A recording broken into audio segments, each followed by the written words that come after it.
De dinde truffée, Garrigou. Oui, mon révérend. De dinde magnifiques bourrées de truffes. J'en sais quelque chose puisque c'est moi qui ai aidé à les remplir. On aurait dit que leur peau allait craquer en rôtissant tellement elle était tendue. Jésus-Maria, moi qui aime tant les truffes. Donne-moi vite mon surplis, Garrigou. Et avec les dindes, qu'est-ce que tu as encore aperçu à la cuisine?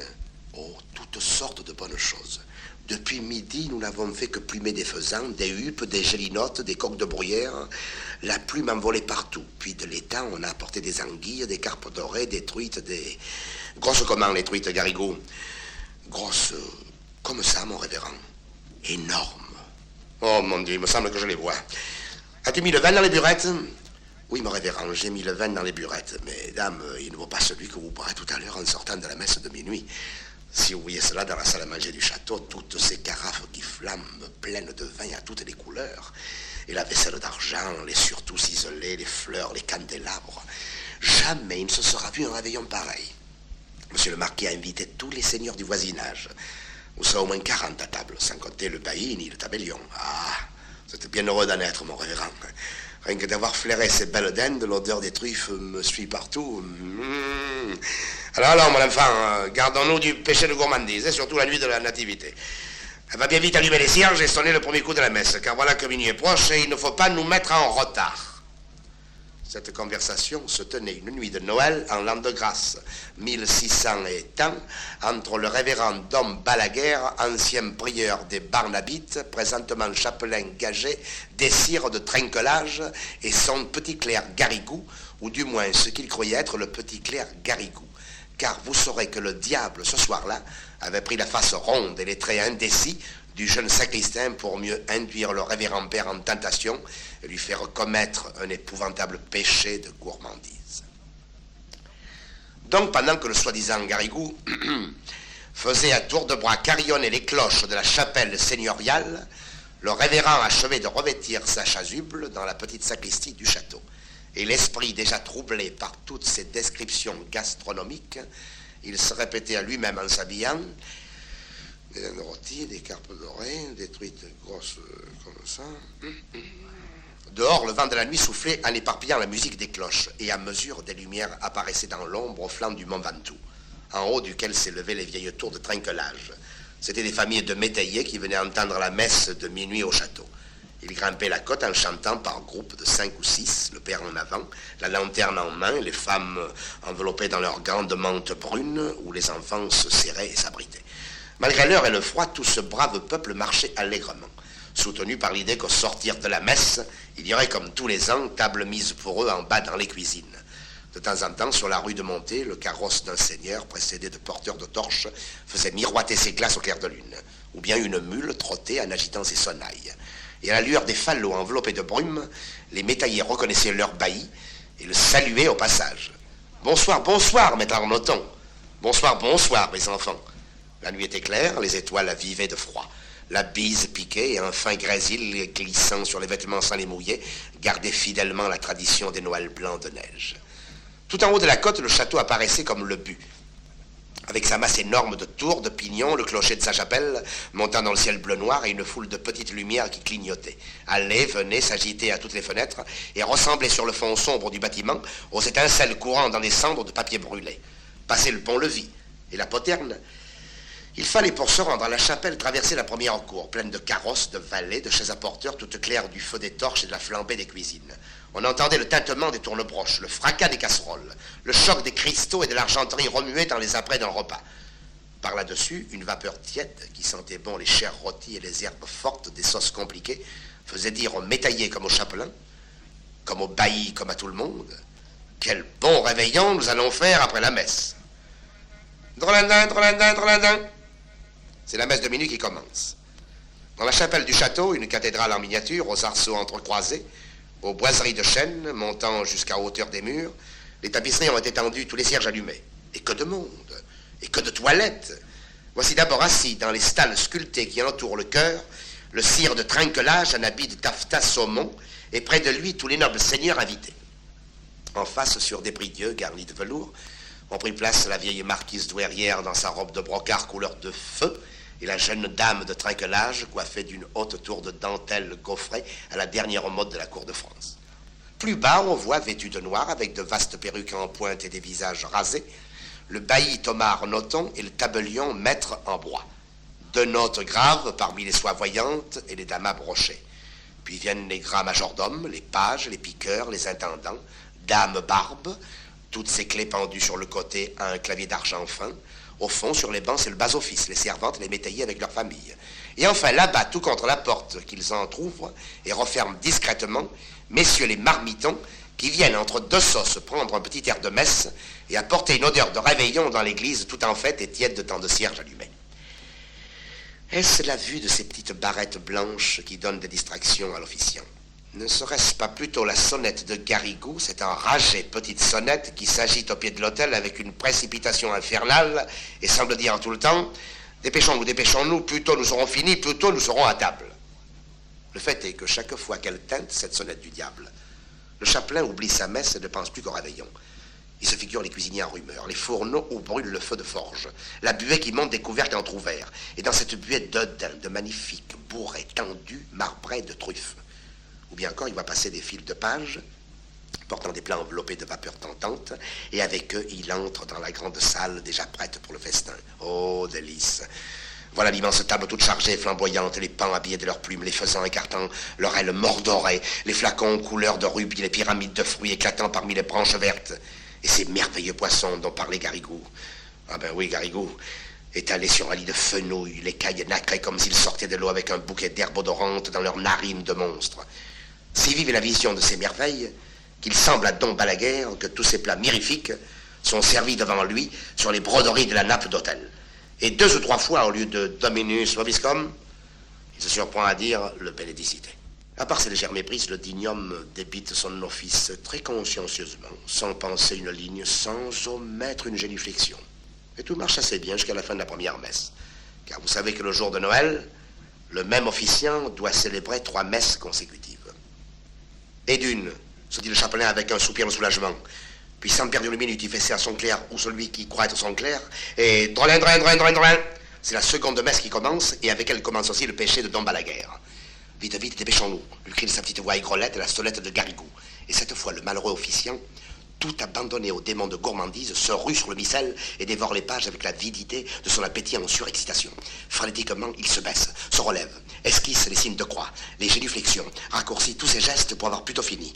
À peine s'il étend ses bras à l'évangile, s'il frappe sa poitrine au confiteor. Entre le clerc et lui, c'est à qui bredouillera le plus vite. Versets et réponses se précipitent, se bousculent. Les mots à moitié prononcés sans ouvrir la bouche, ce qui prenait trop de temps, s'achève en murmures incompréhensibles. Mais pareil à des vendangeurs pressés foulant le raisin de la cuve, tout de barbotte dans le latin de la messe, en envoyant des éclaboussures de tous les côtés. Non, mais Viscount dit Balaguer, tu réponds pas Garrigou. Et tout le temps, la petite damnée sonnette est là qui teinte à leurs oreilles, comme ces grelots qu'on met aux chevaux de poste pour les faire galoper à la grande vitesse. Pensez que ce train-là, une messe basse est vite expédiée. Et de dit le châtelaine, tout essoufflé. Puis sans prendre le temps de respirer, rouge, suant, il dégringole les marches de l'hôtel et c'est la 3e messe qui commence. Il n'a plus quelque part à faire pour arriver à la salle à manger, mais c'est là sa mesure que les réveillons approchent, l'infortuné Balaguer s'en prie d'une folie d'impatience et de gourmandise. Sa vision s'accentue, les carpes dorées, les dindes rôtissent là, il est touché, il est... Oh mon Dieu, les plats fument, les vins embaument. Et secouant son gros lot enragé, la petite sonnette lui crie, vite, encore plus vite.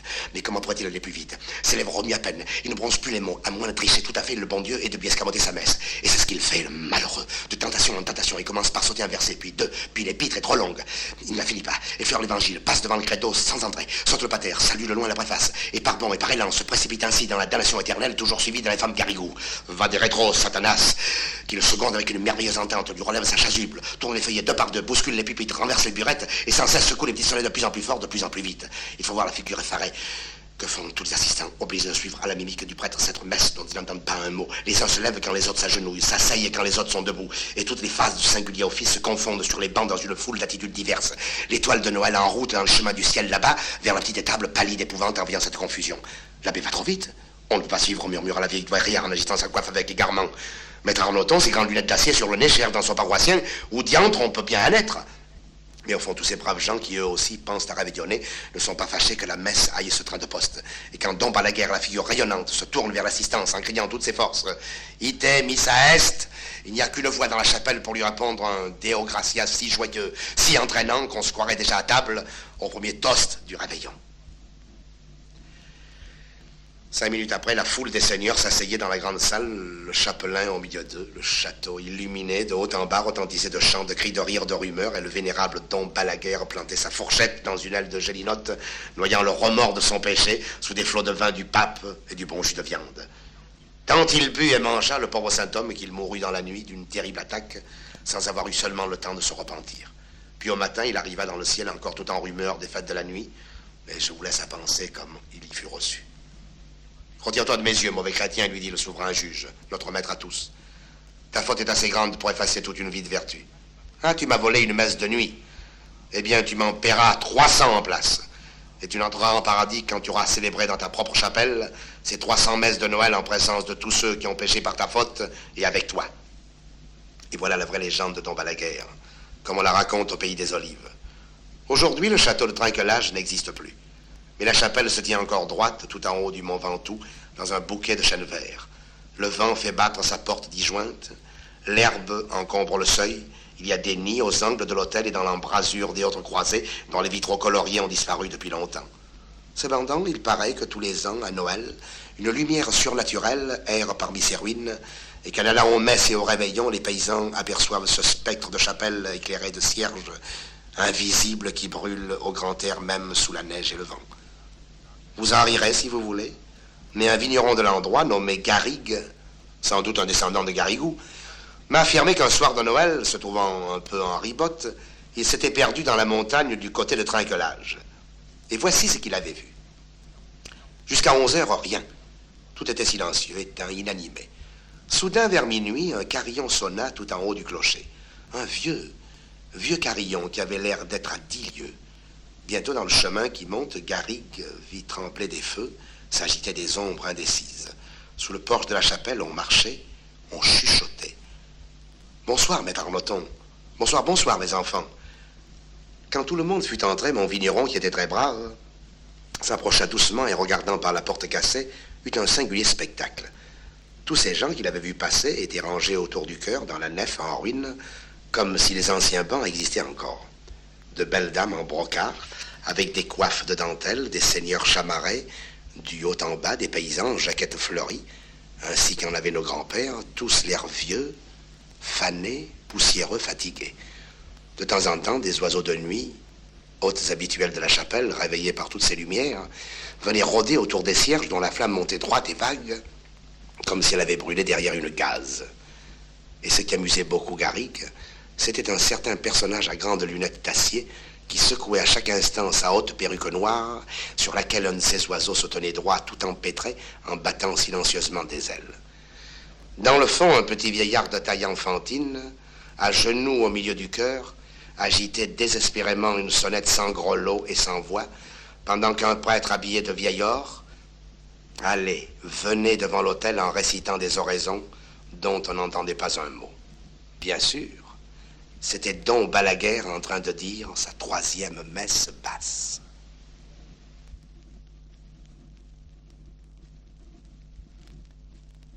Un toit de roseaux, des murs de roseaux desséchés et jaunes, c'est la cabane.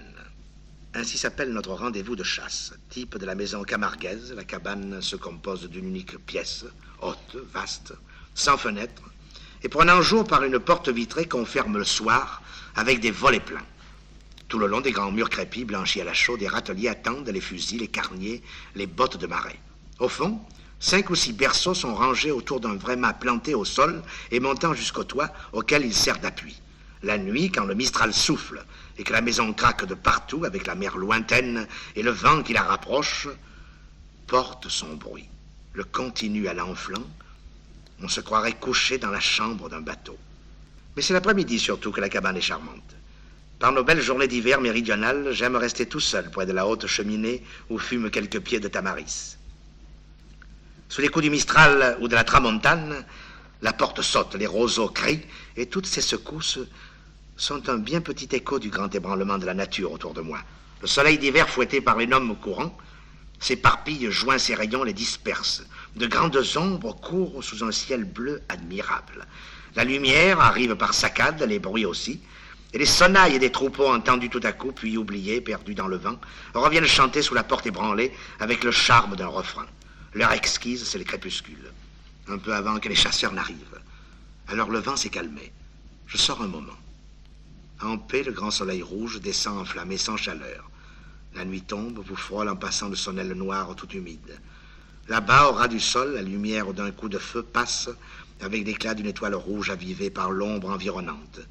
Dans ce qui reste de jour, la vie se hâte.